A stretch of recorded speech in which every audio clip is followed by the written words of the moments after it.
नमस्कार, मैं हूं नारायण शर्मा और आप देख रहे हैं AINS न्यूज 24 चैनल। अब खबरें विस्तार से। केंद्रीय वित्त मंत्री निर्मला सीतारमण ने आज वित्त वर्ष 2026-27 के लिए केंद्रीय बजट पेश किया। इस केंद्रीय बजट में सरकार ने एक तरफ मैन्युफैक्चरिंग, एक्सपोर्ट और ग्रीन एनर्जी को राहत दी है, तो दूसरी तरफ शेयर बाजार से जुड़े निवेश और कुछ गतिविधियों को महंगा किया है। सरकार ने कैंसर के इलाज में इस्तेमाल होने वाली 17 दवाओं पर बेसिक कस्टम ड्यूटी हटा दी है, जिससे भारतीय बाजार में ये दवाएं सस्ती हो जाएंगी।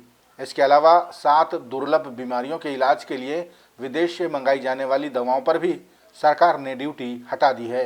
यही नहीं, सरकार ने इलेक्ट्रिक व्हीकल, सोलर पैनल और ग्रीन एनर्जी उत्पादन से जुड़े कुछ उपकरणों पर भी ड्यूटी कम की है। इसका सीधा असर आम उपभोक्ताओं, मरीजों, निवेशकों और उद्योगों पर पड़ेगा। बजट में हालांकि टैक्स को लेकर कोई रियायत नहीं दी गई है और न ही कोई बड़ा ऐलान किया गया है। सरकार ने दावा किया है कि यह बजट विकसित भारत 2047 के लक्ष्य की तरफ बढ़ने में काफी अहम साबित होगा। ये बजट अपार अवसरों का राजमार्ग है। ये बजट वर्तमान के सपनों को साकार करता है और भारत के उज्जवल भविष्य की नींव को सशक्त करता है। ये बजट 2047 के विकसित भारत की हमारी ऊंची उड़ान का मजबूत आधार है। भाजपा प्रदेश कार्यालय कुशाभाऊ ठाकरे परिसर में आज केंद्रीय वित्त मंत्री श्रीमती निर्मला सीतारमण द्वारा सदन में प्रस्तुत केंद्रीय बजट का मुख्यमंत्री विष्णुदेव साय, भाजपा प्रदेश पदाधिकारियों एवं कार्यकर्ताओं ने एक साथ श्रवण किया। इस दौरान क्षेत्रीय संगठन महामंत्री अजय जामवाल, कैबिनेट मंत्री राजेश अग्रवाल, प्रदेश महामंत्री अखिलेश सोनी, डॉक्टर नवीन मार्कंडे, प्रदेश कोषाध्यक्ष राम गर्ग, विधायक सुनील सोनी, पुरंदर मिश्रा, अशोक बजाज, प्रीतेश गांधी, विजय शंकर मिश्रा, नलनीश ठोकने समेत भाजपा पदाधिकारी एवं कार्यकर्ता बड़ी संख्या में उपस्थित रहे। सभी ने इस केंद्रीय बजट को हर वर्ग के लिए लाभकारी बताया और देश के विकास के लिए बेहद अहम कहा।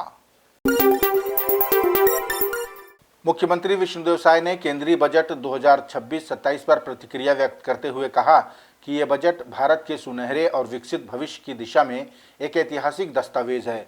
कर्तव्य भवन में बना हुआ ये पहला बजट, जिसमें देश के समग्र विकास और प्रत्येक नागरिक के कल्याण को ध्यान में रखते हुए 3 प्रमुख कर्तव्यों आर्थिक विकास, रोजगार वृद्धि, जनता की अपेक्षाओं की पूर्ति तथा सबका साथ सबका विकास को केंद्र में रखा गया है।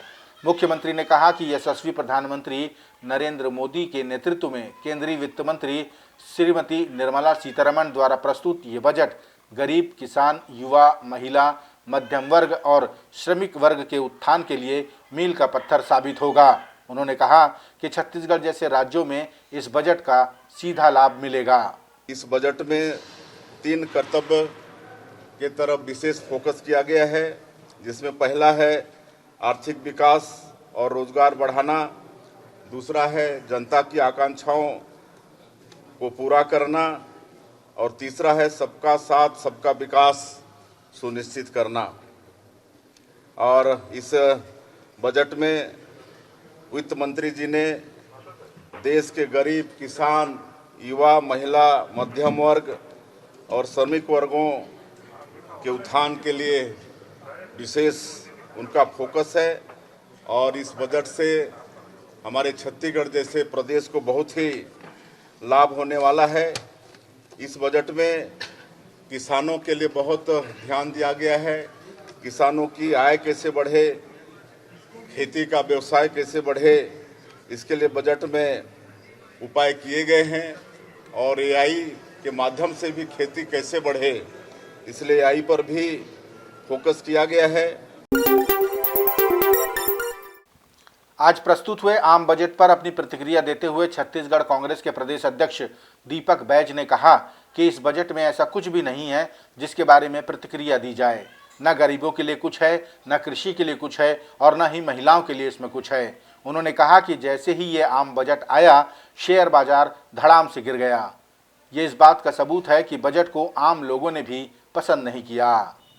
मोदी सरकार के बजट में न कोई महंगाई कम करने के लिए कोई उल्लेख है, न शिक्षा, न स्वास्थ्य, न कोई एग्रीकल्चर सेक्टर, और न ही मनरेगा जैसे योजनाओं को नाम बदलना, बंद करना। तो यहां आम जनता, गरीब के लिए इस बजट में कुछ भी नहीं है। आप देखेंगे, जबकि डॉलर के मुकाबले रुपया लगातार गिरता जा रहा है, लगातार कमजोर हो रहा है। आज रुपया 92 पहुंच गया, मतलब सोच सकते हैं कि देश की हालात किस ओर जा रही है, तो सवाल ही नहीं है। इसलिए कहीं ना कहीं कि मोदी सरकार के बजट आते साथ ही शेयर मार्केट गिरना, मतलब है कि देश की आम जनता के लिए इस बजट में कुछ भी नहीं है। उसी का नतीजा है कि शेयर मार्केट बजट आते साथ ही गिरना शुरू हो गया। केंद्रीय कृषि मंत्री शिवराज सिंह चौहान ने अपने एक दिवसीय छत्तीसगढ़ प्रवास के दौरान प्रवास के बाद पत्रकारों से चर्चा की। इस दौरान उन्होंने कहा कि छत्तीसगढ़ के किसान वाकई में उन्नत हैं और यहां अलग अलग तरह की तकनीक अपनाकर किसान खेती कर रहे हैं और कम रकबे में ज़्यादा मुनाफा अर्जित कर रहे हैं। उन्होंने खपरी गांव के किसानों का भी उल्लेख किया, जहां एक साथ बैगन और टमाटर की खेती की जाती है, साथ ही हरी मिर्च और शिमला मिर्च एक साथ उगाई जाती है।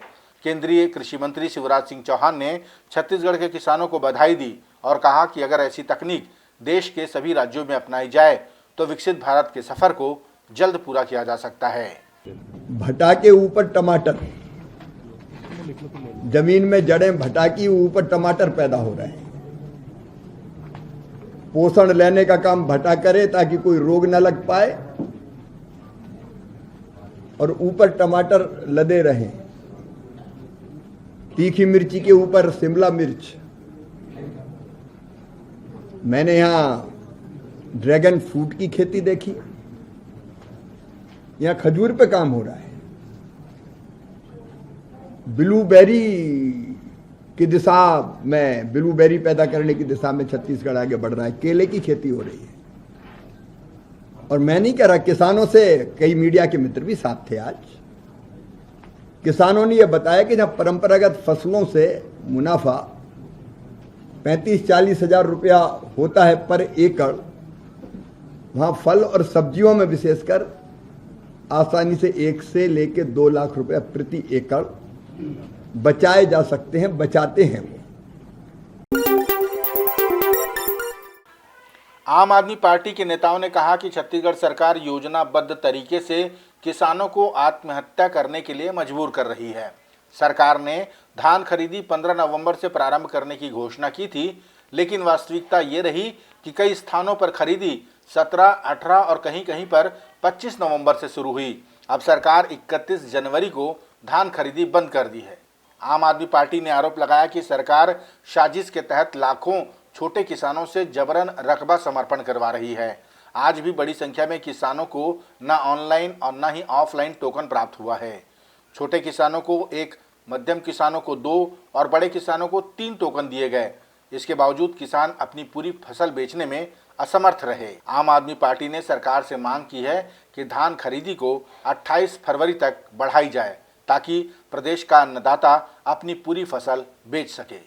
किसान अपना धान बेचने से वंचित है और आज धान खरीदी का रेट खत्म हो रहा है। हम लोग आम आदमी पार्टी पूरे प्रदेश भर में आंदोलन करके सरकार से मांग करी है, लगातार मांग करी है। पिछले विगत 29 तारीख को पूरे 33 जिलों में आंदोलन किए थे, बावजूद रेट नहीं बढ़ाया जा रहा है। आज किसान धान बेचने से वंचित है। ये धान सीधे तरीके से ले, अन्यथा आम आदमी पार्टी का विरोध आज पूरे प्रदेश भर में चल रहा है और जब तक डेट नहीं बढ़ेगा तब तक हमारा आंदोलन अनवरत जारी रहेगा।